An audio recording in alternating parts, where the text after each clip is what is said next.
nice to meet you. How's everything been coming along? It's been good. It's nice to meet you too. I watched all the videos and I'm like, oh, I feel like I know you a little bit. Everything's good. I think I'm just jumping in at this point and kind of looking to get a plan together for the next couple of months. But I've gone through all the orientation videos and did a lot of the intro for logic and games. And I'll get to reading comp probably tonight or tomorrow, just to get started on that front. Yeah. Perfect. That's great to hear. I'm glad you're getting into it. When are you planning on taking the LSAT? My plan is to take it in October, although I will say that I'm not above waiting until November. I did that last year and I have not signed up yet because I kind of wanted to see where I would be in the next month and a half in terms of how confident I felt before I have to sign up on the 25th. Yeah, that makes a lot of sense. Any particular challenges you're facing right now as you get into it?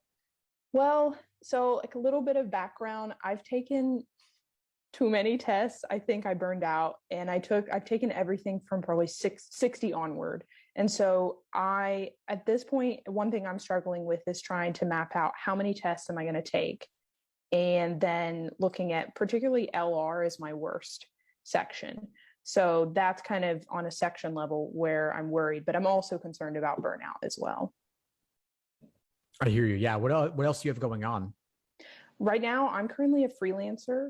So, but I am applying for jobs. But at this moment in time, I have a lot more free time than I certainly did when I studied for this a year ago. Yeah. Well, that's where the burnout can come in, right? When you have nothing but time. Exactly. Yeah. I hear you on that. Yeah. So are you setting, what does your typical day look like in terms of studying versus other stuff you're doing?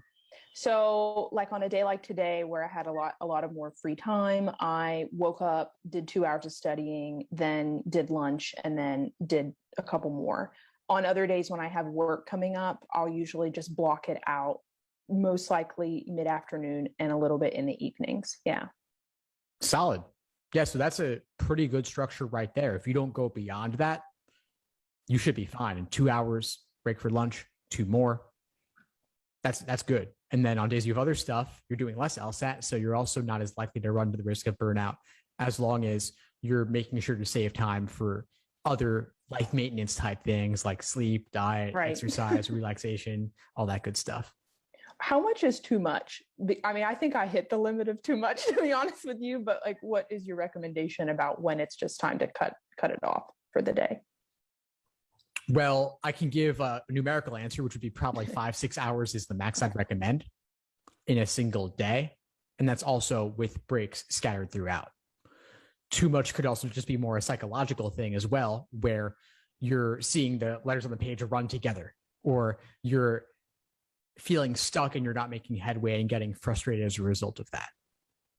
Assuming that it's not the first question you looked at that day, if you feel like you're hitting a sort of limit where it's not clicking or you're getting easy things wrong when you feel like normally you get them right, you could just close the book, come back to it after a break, or come back to it the next day. And it's also good to take a day off here and there too. Would like 5 days a week be good in terms of studying and then take a break for like in between maybe 2 days or 6 days? Would that be a good approach at this point in the game, I guess? Yeah, that seems like that seems like a perfectly fine approach. Yeah, I mean, to some extent, it's going to be personal. There's not really a whole lot of one size fits all answers on this. Some people feel stressed if they don't study, then they want to do a little something every day. So even if on your day off, if you wanted to do a question here or there, that could be all right if you feel like you need to. Yeah. But that's more just for you than for the actual content of what you're working on itself. And I think it's fine to take days off, definitely. And I think if you're asking these questions, it's probably beneficial for you to take a day off here and there completely. Yeah, I'm that person that like, I have to do something. And I did that. And it just, I think one of the things since watching the early videos here that I've learned from you is that I know looking back, I studied for 6 months and then took it twice. And then I've taken all this time off to come back to take it this fall. And I learned that I don't think I picked up on all the concepts because I was just going so quickly through all the exams. So I definitely want to structure my review time a lot better than certainly what I was doing prior. Because I'm not really sure that it totally clicked. Mm-hmm. Yeah. No, I think getting a comprehensive understanding of the concepts and reviewing in depth rather than just burning through exams is definitely the way to go. I'm curious, I want to ask you, Bev, when you first studied before your prior experience, what do you think may have led to your burnout initially? So I was going to say I'm going to just make a caveat note here. My first two tests, I was one of those that like that was back in 2017. So I'm not going to talk about that. That was a long time ago, firstly. And secondly, I was very naive and did not study as much. So this, for the last two administrations in the last year though, your question was, what did my like studying look like? What do you think may have led to burnout? What led to burnout? I think that I hit it so hard every single day. And I was working full time at that point too. I was a reporter. So I would do that all day. And then in between breaks, I would be studying. At night, I would study. It just never ended. And I would constantly go. I mean, I think I was doing 2 or 3 tests a week because I was like, I have to get through all of the new exams. And then I would do review. And I'm going to say this, like I would rush through the review and I'd be like, okay, I get it. I didn't though. Particularly when it came to logical reasoning. So I think that's what led to the burnout because I just kept pushing it to a limit where it just wasn't healthy. And then I would retake the same exam again. I mean, it was bad. So I think that's really what led to it that round for sure. Okay, well, that is definitely understandable why burnout could result from a situation like that. But given you were working full time, you were squeezing in LSAT wherever you could. And it sounds like you were trying to turn up LSAT to the max while you also had a lot of obligations. I mean, being a reporter is not easy as it is, right? Yeah. And you're doing it full time, plus LSAT, squeezing wherever you could and looking to really maximize everything in your LSAT. Luckily, now your life circumstances are much different. Freelancing in its nature can allow more free time. Right. And you also have the benefit of having learned from the mistakes of the previous. So already I feel a lot better about what your situation is going to be like going forward in terms of avoiding burnout. And on top of that, you have plenty of time, which is conducive to burnout if you let it. Yeah. But we're having this conversation. You have the study plans built into the course that can make it a lot more manageable, bite-sized. And hey, if you reach what you need to do for that day in the study plan, you have license. I'm giving you permission to take days off. Take the day off after that. You can attend the classes if it makes sense for you, but you also don't need to. They're all recorded. You can catch them later on your own time.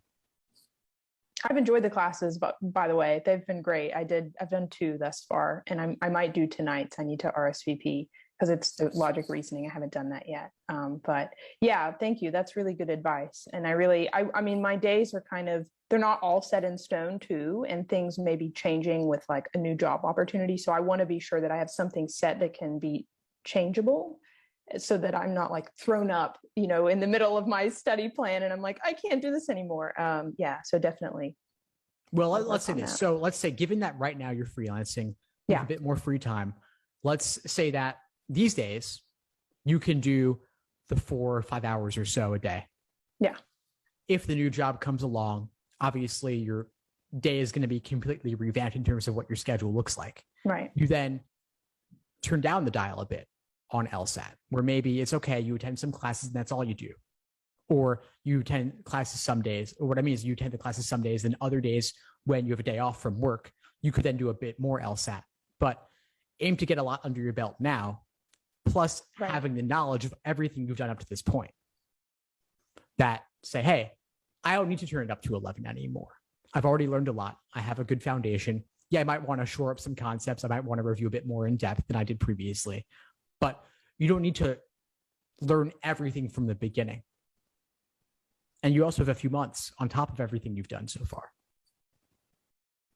Do you think that if I'm looking at the October exam, that it would be manageable at this point? Because that was the problem. That was the issue on burnout that I made a year ago, is that I crammed so much into those 2 months. And then I was like, no, I have to take November because I'm not ready. So I just want to be sure of that in terms of as I map out my plan. Well, it depends on what you feel you need to do. I believe that given everything you've done so far, you can get a great score by October, especially since you have a lot of free time. Yeah. But the question is, what exactly do you want to achieve based on and where you exactly are you at now? I won't even be able to give necessarily a prediction or an answer on that. Though people will say, can I improve 10 points in 3 months or improve 15 points in 2 months or whatever it is? Like maybe you certainly can, you have the potential, but also you see where you're at as it gets closer. Yeah. And I'm trying to think right now in terms of like, I know where I need to fix things, if that makes sense. And I know with the logic games, like I am determined to do it every day, except, I mean, I'll like take a break, but like every day I'd like to do a game just because I'm at the point where I took all that time off and now my accuracy is there if I'm not timed, but the speed isn't there. And so I even did some games today and I was like, oh, you got this right when you took the time, but you're just not there yet. So that I feel a lot better about, but some of the reasoning, that's really where I need to pick up. Okay. So we look at for the next 2-3 months and change, we look at targeting your weak areas specifically. If that's speeding up on logic games, we look at that. And I'll just briefly share with you a couple of pointers, and there's of course much more in the course. Logic games, you want to maximize your upfront inferences, multiple main diagrams when applicable. The other thing would be maximizing reuse of previous work. So hypothetical scenarios that you've drawn, you look to say, okay, well, can I do all my local questions first, build up that library of hypotheticals, keep them neatly organized, and then refer back to them for more general global questions. Because the alternative of just getting accuracy untimed often tends more into what I call brute forcing, where you're methodically drawing out the scenarios for all 5 choices, which is something that a computer could do quickly, but people typically can't, right? So we have to be a bit more strategic and go for what seems most likely and how can we maximize everything we've already done to serve us for this new question. And one question I had to, I know we're counting down here on the time, but I wanted to know in terms of how many, or not how many tests, but at what point should I start taking tests again? So I took a diagnostic, which I know that's, it's not really a real predictor, but I want to know how many I should plan for. And if I should like study a month, go through the course and then start taking tests, or should I start now? You already have plenty of familiarity with the exam, given your previous prep. Yeah. So I don't think you need to wait that long to start doing timed exams relative to someone who's starting fresh. Okay. But that being said, you're getting back into it. Give yourself a little bit of time to refamiliarize yourself, reacquaint yourself with the different sections, different question types, so that you're not feeling rusty at all. And you give yourself some time to also acquaint yourself with my unique techniques that are shown in the course, including properly reviewing. Once you've done that, you can give yourself a few weeks to do that. Then you start adding in timed exams, and you could build up to it starting with timed sections as well. But we're speaking now kind of late July. I'd say give yourself till maybe mid-August. And then mid-August, you start doing a timed exam a week, reviewing in depth. And then that gives you roughly, let's say 2 months or so to get more practice tests under your belt. If you have the time and it's not going to tend towards burnout, you could add in a second exam per week. And that gives you something like 10 to 12 full exams before test day, which is plenty. And that would be before October test day. Yeah. Yeah. Before October test day. Okay. Awesome. Yeah. I'll definitely plan for that and kind of map out. I really want to get the concepts before I jump back in. I'm just worried. I don't want to burn out on any more tests for sure. So thank you for that advice. Yeah, of course. If anything else I could help you with? Any other questions you have? Oh, I think just my last quick one is just about the study plan, just understanding. So I know they're numbered, but you can do more in one day, right? It's not like one a day. I guess I just want to understand how I should go through that. So the study plan is structured for people who have other obligations. It's not meant to be for full-time study. Okay. So it's oriented around the idea of doing roughly 10 to 15 hours a week. Okay. But you have more time because you're freelancing. Now. So I would say do more. Do whatever you're able to do in a particular day. It's more important for the level of specificity than for the exact day-by-day breakdown. So if you want to do 2 days of work in one, feel free. You want to do 3 days of work in one, you could also feel free to do that. And then let's say you get the full-time job, you have to slow down a bit. That's fine. You've already gotten ahead of schedule. Okay, awesome. Yeah, I'll definitely do that. Thank you. Yeah, of course. Well, it was great to connect with you. Feel free to reach out with any questions. You need anything, I'm here for you. I'm happy to help. I will for sure. Thank you so much, Steve. It was so nice to meet you. Yeah, you too, Bev. Have a good one. Thanks for tuning into the show. Please subscribe if you haven't done so already to be notified of new episodes as I release them. And feel free to reach out if you need anything at all as you move forward with your prep. I'm happy to help however I can. In the meantime, I'll wish you all the best and take care.